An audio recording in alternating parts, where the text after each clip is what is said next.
morning students, welcome to our channel Physics Point by Rahul Sharma.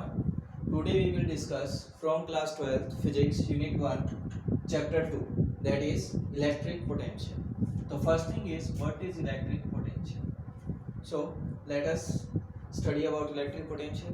Electric potential क्या है कि अगर हम बात करें एक चार्ज की, this is a charge and this charge moving against same charge means a repulsive force without acceleration, then the amount of work done by the charge to another point that is called electric potential. हम simply हम इसको कैसे define कर सकते हैं कि अगर हमारे पास कोई भी एक चार्ज इन्फिनिटी से चलकर अगेंस्ट द फोर्स एक गिवन पॉइंट तक आ रहा है तो amount of work done by the charge is called electric potential, that is electric potential. So what is electric potential अगर डिफाइन करें हम तो the bringing of unit positive charge from infinity to a given point against force without acceleration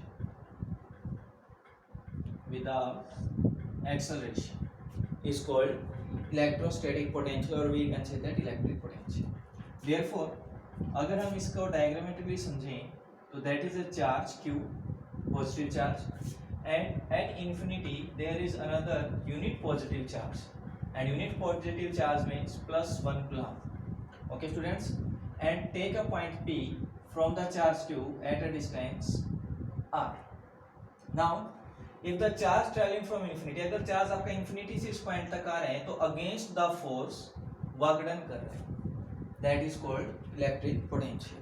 तो हम इसका formula क्या लिखेंगे, electric potential denoted by V, that is work done from infinity to a given point P with respect to test charge, that is called electric potential. And SI unit work done joule and charge coulomb, joule per coulomb is called volt, that is called SI unit of electric potential, joule per coulomb are known as volt. Now electric potential difference, electric potential difference PD, short form में बोले तो इसको हम बोल सकते हैं potential difference, that is PD. अगर हम एक कंडक्टर लें और उसके दो एंड ले लिए हमने A, if a charge travelling from a point to A, then this charge doing work done up to the point A, ये चार्ज कोई ना कोई वर्क डन करेगा एक पॉइंट तक. After that A to B जब ये जाएगा, या ये कह सकते हैं हम जब चार्ज B पर जाएगा तब इसका वर्क कुछ और होगा. तो अगर हमें इन दोनों के बीच का पोटेंशियल निकाल सकते हैं तो यहाँ पर पोटेंशियल VA और यहाँ पर potential VB, because from the both case the work done is different, charge is same but the different work done, that's why potential at different and is different. दोनों एंड पर जो potential होगा वो क्या होगा, डिफरेंट. तो हम ये भी कह सकते हैं कि it is the difference between potential of two end, और we can say that work done by a charge from one point to another, that is called electric potential difference. So simply we can say that the work done by charge from one point to another, that is called electric potential difference. Okay student, अब कई बार हमारे पास एक problem आ जाती है 1 volt. हम 1 volt को कैसे define करेंगे? We know that 1 volt is the unit of potential. How we can define 1 volt? अगर हम इस तरह की चीजों को डिफाइन करना तो हम मिनिमम क्वांटिटी उठाएंगे. जैसे पोटेंशियल का फॉर्मूला हमें पता है कि V equal to work done upon charge, simple formula. अगर मैं वर्क डन की मिनिमम क्वांटिटी लूं दैट इज 1 जूल, और चार्ज की अगर मिनिमम क्वांटिटी लूं that is 1 coulomb. So what is this, 1 joule by 1 coulomb that is equal to 1 volt. So we can say that when 1 joule work is done by 1 coulomb charge from one point to another, that is called 1 volt. Okay students, now we derive a formula for electric potential due to a point charge.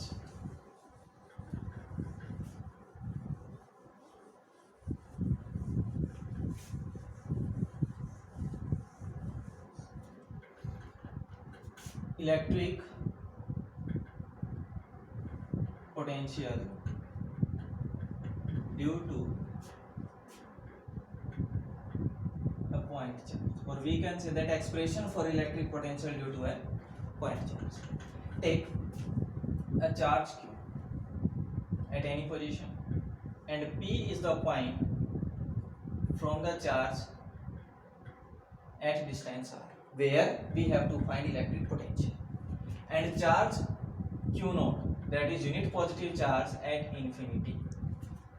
Okay students, now consider this charge moving towards p point against the force, because these two charges are positive then repel to each other. Against the force this charge is moving.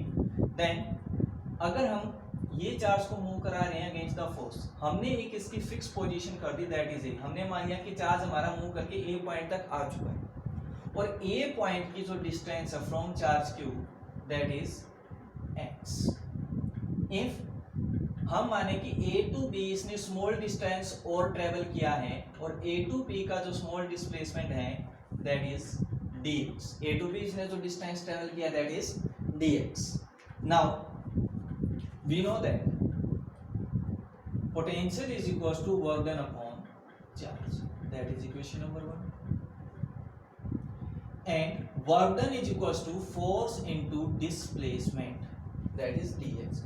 against the force motion कर रहे हैं, that work done will be negative minus f dx, and force is equals to 1 upon, or this work done will be small because the displacement is small. So let dw is the small amount of work done by the charge from A to B displacement dx. जब चार्ज A to B displacement travel कर रहा है dx, उस time का जो small amount of work done है वो हमने ले लिया dw. अब 1/4 pi epsilon naught q upon q naught by r square distance होता है, और डिस्टेंस हमारे पास हमने कितना लिया है यहाँ पर, एक फाइनाइट पॉइंट ऑब्जर्व किया था हमने, that is x. That is the force between q and q, and dx is small amount of displacement. Clear students? If w is net work done, then this is equal to integration of dw, small amount of work done, and small amount of work done from the point infinity to point r distance तक हमें आना है ना, तो हमारे पास limit कहाँ से कहाँ स्टार्ट होगी, infinity to r point, therefore integration infinity to r. Then value of dw is what, -1/4 pi epsilon naught q naught by x square into dx. Minus sign is common, infinity to r, 1/4 pi epsilon naught q naught by x square into dx. q naught q and 1/4 by epsilon naught, these are constant quantity, then come out 1/4 by epsilon naught q naught constant है, infinity to r 1 by x square को ऊपर लेके जाओगे तो minus में हो जाएगी power, that is x raised to the power -2. अब पावर में इंटीग्रेशन को हम कैसे सोल्व करते हैं, हमें पता है कि integration of x raised to the power n that is solved as x raised to the power n plus 1 divided by n plus 1. ये फॉर्मूला हम यहाँ पे यूज करेंगे, तो 1/4 pi epsilon naught q naught that is equals to solution of integration x raised to the power -2 plus 1 divided by -2 plus 1 and limit infinity to r. Again -1/4 pi epsilon naught q not -2 plus 1 -1 and -1 to minus cancel out. यहाँ हमारे पास बच गया x raised to the power -2 plus 1 that is -1 infinity to r. Then work done is equals to 1/4 pi epsilon naught q naught minus के में power थी हमारे पास x raised to the power -1, positive करेंगे इसको 1 by x limit infinity to r. Now work done is equals to 1/4 pi epsilon naught q naught limit upper limit minus lower limit. Put upper limit minus lower limit, and 1 upon infinity is equals to 0. Therefore work done will be 1 upon 4 pi epsilon naught q naught by r. This is work done only. Potential is what? Work done upon test charge. Work done upon test charge. So therefore electric potential is equals to work done upon test charge, that will be 1 upon 4 pi epsilon naught q by r. This is the electric potential due to a point charge. Now take one more question. Electric potential due to a dipole at any point. हम एक dipole से electric potential निकालेंगे किसी भी एक point पर. Okay students,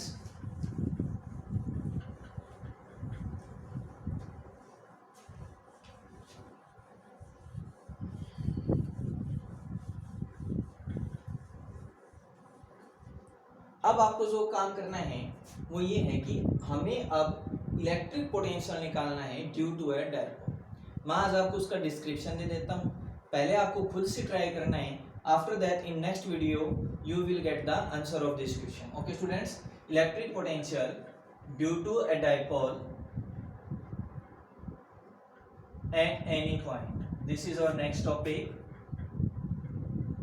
आपको क्या करना है कि एक डाइपोल लेना है that is plus Q and minus Q separated by 2a distance, और हमने कंसीडर कर लिया एक पॉइंट P. ठीक है, और इस पॉइंट को हम डाइपोल के सेंटर से मेजर कर लेते हैं किसी डिस्टेंस r से, और A पॉइंट को हमने मान लिया r1 डिस्टेंस और B पॉइंट को मान लिया हमने r2 डिस्टेंस, और इसका जो एंगल यहाँ पर बना है दैट इज योर थीटा. अब आपको इसके अंदर ट्रायंगुलर लॉ ऑफ एक्रेडिशन का यूज करके इलेक्ट्रिक पोटेंशियल निकालना है P पॉइंट पर, पहले इस चार्ज की वजह से, फिर इस चार्ज की वजह से, देन टोटल करना है. Okay students, thank you.